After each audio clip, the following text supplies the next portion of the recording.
अनपढ़ माँ। जूही हमेशा अपनी माँ के कम पढ़े लिखे होने का मजाक बनाती और उनसे कभी अच्छे से बात नहीं करती। एक दिन जब जूही के पापा ऑफिस के लिए जा रहे थे तब जूही अपने पापा से कहती, पापा आप कहाँ जा रहे हैं? आपको पता है ना आज मेरे स्कूल में पेरेंट्स मीटिंग है। हाँ बेटा मुझे पता है, पर आज मेरी ऑफिस में इम्पोर्टेंट मीटिंग है इसलिए मैं नहीं आ पाऊँगा। मैंने तुम्हारी मम्मी से कह दिया है, वह तुम्हारे साथ चली जाएंगी। कहते हुए निखिल जाने लगता। पर पापा। तभी जूही की माँ आकर कहती, चलो बेटा मैं तुम्हारे साथ चलती हूँ। ए कैसी साड़ी पहनी है आपने? आपके साथ जाऊंगी तो मेरी बेइज्जती हो जाएगी। बेटा मैं अभी दूसरी साड़ी पहन कर आती हूँ। रहने दीजिए, आप कुछ भी पहन लीजिए, पर आप रहेंगी तो अनपढ़ ही ना। पैसे भी रेत हो रहा है। अब चलिए और मेरी बात ध्यान से सुनिए। आपको वहाँ कुछ भी बोलने की ज़रूरत नहीं है। मेरी सारी फ्रेंड की मम्मी पढ़ी लिखी हैं, आपकी तरह अनपढ़ नहीं। तो आपको स्कूल में कुछ नहीं बोलना है। अब चलिए। जूही और उसकी मम्मी स्कूल जाती और जब रोशनी जूही की टीचर से मिलती तो वही मम्मी से अंग्रेजी में कहती, your daughter is very smart in studies. She will progress a lot. यही सुन जूही की मम्मी ने कहा, मैडम जी आप क्या कह रही हैं? मुझे कुछ समझ में नहीं आया। मैं ज़्यादा पढ़ी लिखी नहीं हूँ, वो मुझे अंग्रेजी नहीं आती। यही सुन जूही को अपनी माँ पर बहुत गुस्सा आता। तब जूही की टीचर कहती, मैं आपसे यही कहना चाहती हूँ, आपकी बेटी पढ़ने में बहुत होशियार है और ये आगे जाकर बहुत उन्नति करेगी। अपनी बेटी की तारीफ सुनकर रोशनी बहुत खुश होती। कुछ देर में रोशनी और जूही घर आती। तब निखिल भी घर आ चुका था और जूही गुस्से में रोशनी से कहती, आपसे किसने कहा था मेरी टीचर से कहने के लिए कि आपको अंग्रेजी नहीं आती? यदि कुछ समझ में नहीं आ रहा था तो चुप रहती। आपको कुछ समझने की ज़रूरत क्या थी?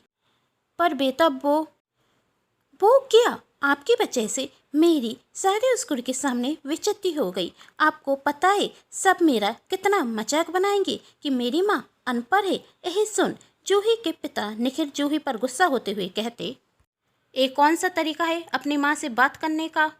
तो क्या करूँ, मैं जानती थी ऐसा कुछ ही होगा, इसलिए मैंने आपसे कहा था आप मेरे साथ चलिए, पर आपने तो इन्हें मेरे साथ भेज दिया। कहते हुए जूही गुस्से में वहाँ से चली जाती और रोशनी दुखी होकर रोने लगती। तब निखिल कहता, जूही बहुत बिगड़ गई है, अब उसे उसकी गलती का एहसास कराना जरूरी हो गया है। दूसरे दिन जूही स्कूल से घर आती तो देखती उसकी माँ ने गोदरेज में से कपड़े नहीं निकाले हैं। वही गुस्से में रसोई घर में जाती तो देखती उसकी माँ वहाँ भी नहीं है। तब वह अपने पापा से पूछती, माँ कहाँ हैं? कहीं दिख नहीं रही हैं। उन्होंने मेरी कपड़े भी नहीं निकाले और मुझे भूख लगी है, अभी तक खाना क्यों नहीं रखाया? वरना हर दिन खाना खा लो खाना खा लो कहते हुए मुझे परेशान करती रहती हैं। बेटा तुम्हारी माँ अनपढ़ है, तुम्हें परेशान करती हैं। तुम्हें वह पसंद नहीं, इसलिए वह ये घर छोड़कर चली गई। क्या?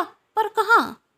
मुझे नहीं पता, पर वह कह रही थी मेरी वजह से मेरी बेटी की बहुत बेइज्जती होती है, इसलिए मैं ये घर छोड़कर जा रही हूँ। अब तुम्हारी नहीं होगी बेइज्जती।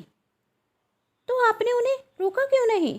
बेटा तुम्हें तो खुश होना चाहिए, तुम्हारी अनपढ़ माँ तुम्हें छोड़कर चली गई, अब वह तुम्हें परेशान नहीं करेगी। कहते हुए निखिल वहाँ से चला जाता।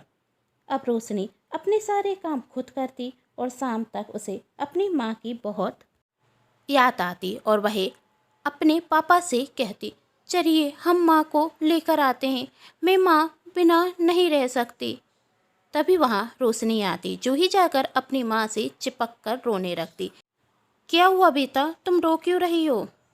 माँ मुझे माफ़ कर दो, मुझसे गलती हो गई, मैंने आपका बहुत अपमान किया, अब मैं ऐसा कभी नहीं करूँगी, बस आप मुझे छोड़कर कहीं मत जाना। बेटा मैं तो मंदिर गई थी, मैं तुम्हें छोड़कर कभी कहीं क्यों जाऊँगी? आज मंदिर में पूजा थी इसलिए आने में देर हो गई।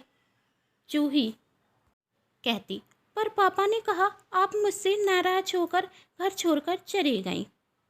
हाँ मैंने कहा था तुम्हें तुम्हारी गलती का एहसास दिलाने कि माँ हमारे लिए कितनी ज़रूरी होती है। सॉरी, आज के बाद में आपसे कभी ऐसे बात नहीं करूँगी। और थैंक यू पापा, आपने मुझे एहसास दिलाया। माँ अनपढ़ हुई या पढ़ी लिखी, पर माँ माँ होती है, जिससे के बिना बच्चे की कोई दुनिया नहीं होती। कहानी पसंद आई है तो चैनल को सब्सक्राइब, वीडियो को लाइक एंड शेयर जरूर कीजिएगा। Thanks for watching.